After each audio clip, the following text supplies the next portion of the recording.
welcome to another video. It's Brianna Ray from BriIY here to bring you a new video in this funky format. Me just kind of talking to the camera about how I made things and then incorporating some B-roll. And if you like them, I'll keep doing them this way, and if you don't, hopefully this will be the last one you have to see like this. Weird story time, and this is kind of funky for me to do because it makes me think of all of those recipes that you find online, and it starts off with this giant narrative about like walking through the forest in fall time, and it makes me think about my family and my grandma and her beautiful apple pie and everything that she used to make for us and how food is so integral to the family.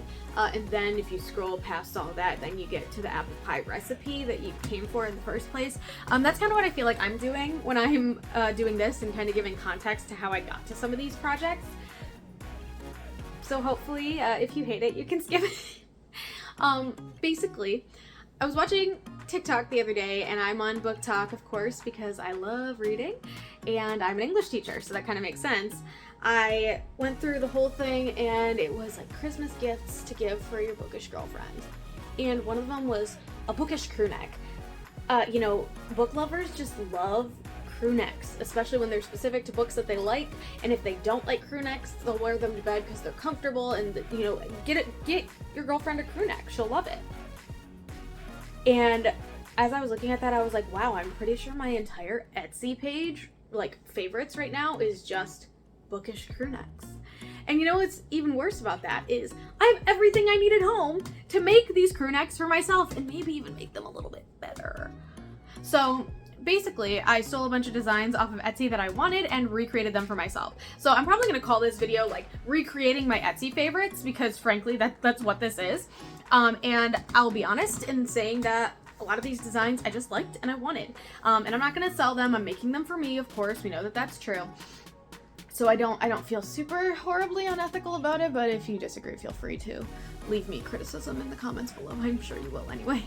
But I did see a lot of these designs recreated multiple times, so I'm not really sure even where like some of the originals are. And that's actually what's going to bring me to the first one, which is this green crew neck that I'm wearing right now.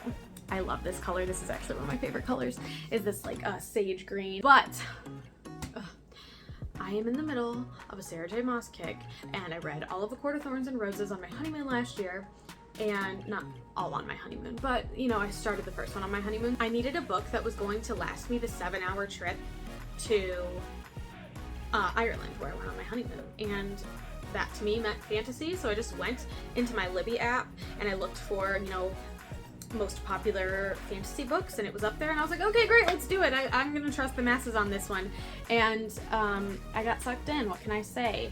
I'm also a completionist at heart, so I want to finish series even if I don't like them. I actually quite enjoyed it, and I thought that there were a lot of really beautiful moments in it, specifically A Court of Thorns and Roses.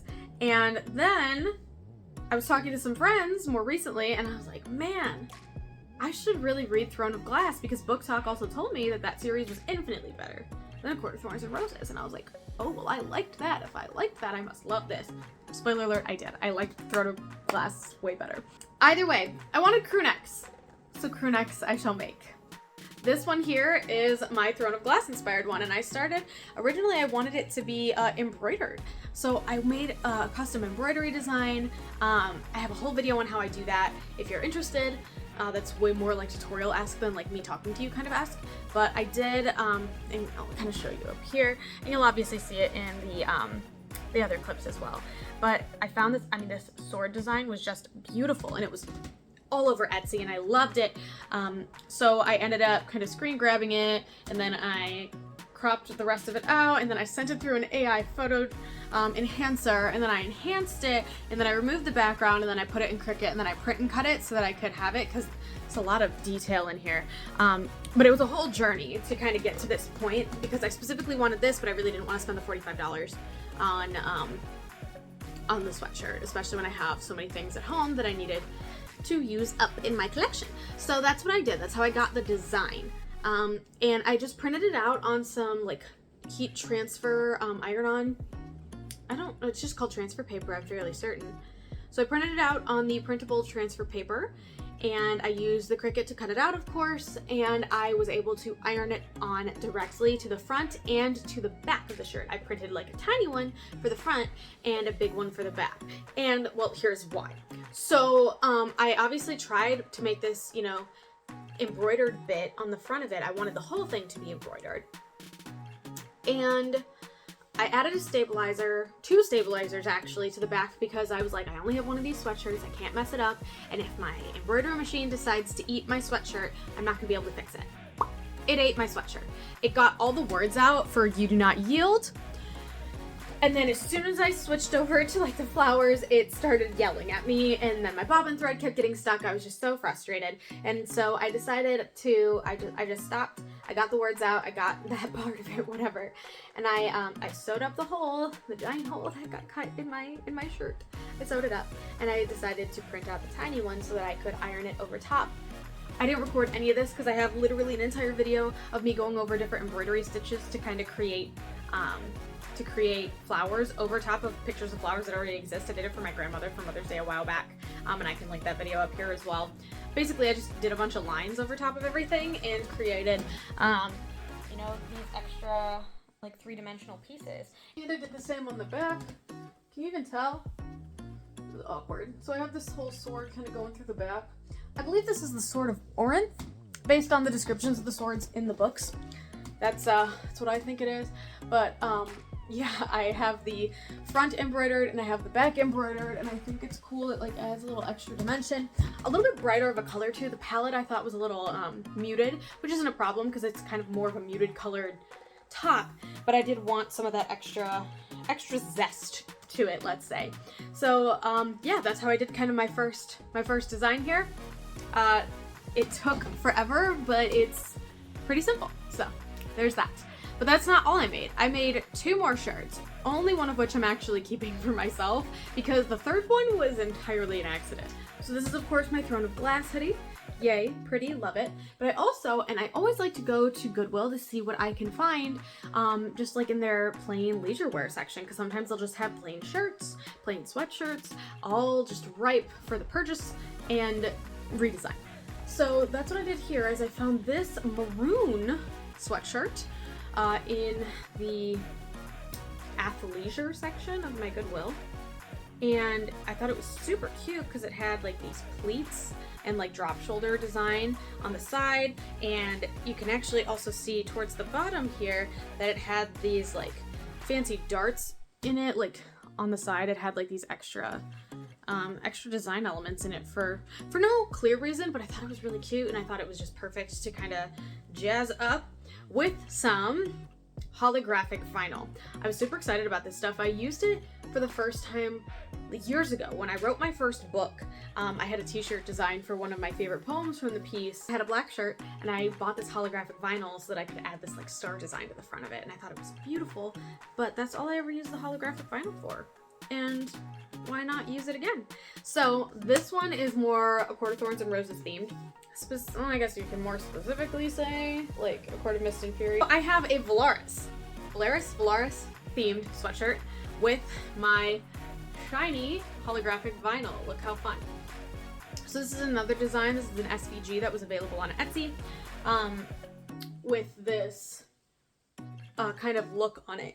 And when I got it, this was like an outline. It was like the outline of the letters that said Velaris.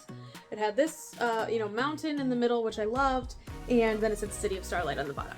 In my Cricut app, I actually went through and like redid so that I was able to create this center bit here, and then City of Starlight kind of in its own font, and I could mess with it a little more specifically because I wanted to do like a design with my puffy vinyl where like the outside was puffy and then the inside was gonna be this shiny stuff. And then I couldn't find my puffy vinyl, but I already had everything kind of cut out, and I was like, you know what, I'll just do the outline with just plain white vinyl. So I did it all, I cut it all out, I redesigned a bunch of stuff on this so that I could have just like these letters in the middle, and then the outline was going to be white, and I made the bottom part that said City of Starlight be just white, and then I had also these like star designs that I kind of threw up and down the sleeves that I wanted to have outlined in white as well, because in my brain I was like, I don't know if I'm going to love the way that this holographic stuff looks alone without any like outlining on the maroon colored sweatshirt. And I don't know what I was thinking, because it's freaking beautiful and it's rainbow, so like it matches everything. How does it match nothing? I don't know what I was thinking, but I layered it on there and I thought it was so ugly. I hated it. I hated the way it looked. I was like, why would I take away from this beautiful shiny stuff and then put this like matte white next to it? I wasn't a fan. But I'd already cut the vinyl out and I was like, man, I think I need to make another shirt. But basically, this whole maroon one ended with this design on the front, and then the stars on both sleeves, which I think is super, super cool. I love the way this one turned out. And then I had to decide kind of what to do with this last little bit of white here. So what I ended up doing is I simply went into my stash. I had a plain blue shirt, and I just made another one. I made another shirt. And I changed it up a little bit. I cut the pieces out and kind of laid them separately and just made this super simplified Velaris design with the outline of Velaris and the outlines of the stars and stuff. And since I had two, I also put this one on the back, kind of like how I had the sword on this one that I'm currently wearing, and kind of had the detail go down the back as well, so it's kind of a double-sided shirt. This was a 2XL that I had, and I happened to know a friend of mine in the show that I'm doing right now was a fan, so I just asked her if she wanted the shirt, because I don't need two Velaris shirts at all, and she wanted to take it, so I will be dropping this off with her later this week. Also, this last little project I did after I filmed all of that other footage, it was kind of a last minute decision, but I loved this design as well, and I really originally wanted it on a crew neck, but I thought it might kind of be better on a tumbler, so I just ordered one of these tumblers off Amazon. It was like $9.99, super cheap, and I used my partially laser engraved and partially hand engraved technique from my last video to create this design as well, so I'll definitely link this one down below. I love this so much. It's super cool. Of course, I want to support these original artists. I will be linking the original designs / SVGs that I found on Etsy below, so that if you want to go support these people, you obviously can. This is just for me. I'm not selling it. Obviously, I'm giving this Velaris design to a friend of mine, but I'm not profiting from this other than maybe making this video. You know, for those of us who are kind of operating on a budget here, or maybe have the means to make things in a way that's more cost effective for us, so that I can continue to sustain my grocery bill and pay my mortgage, I don't think there's anything wrong with recreating things that you really like, especially if it's just for you. So again, feel free to disagree with me heavily in the comments. I'm sure you will if you have any thoughts and feelings, just like if you have any thoughts and feelings on this new format. I'm gonna hate editing this. Like, I know it in my soul that I'm gonna hate editing this, because it's gonna be way more intensive than my usual style, I think. But either way, thank you so much for watching. If you like what you saw, feel free to like and subscribe. I do put out new videos every Sunday at noon Eastern Standard Time, and I would love for you to be here for the next one. Thanks again so much, and I hope to see you then. Bye!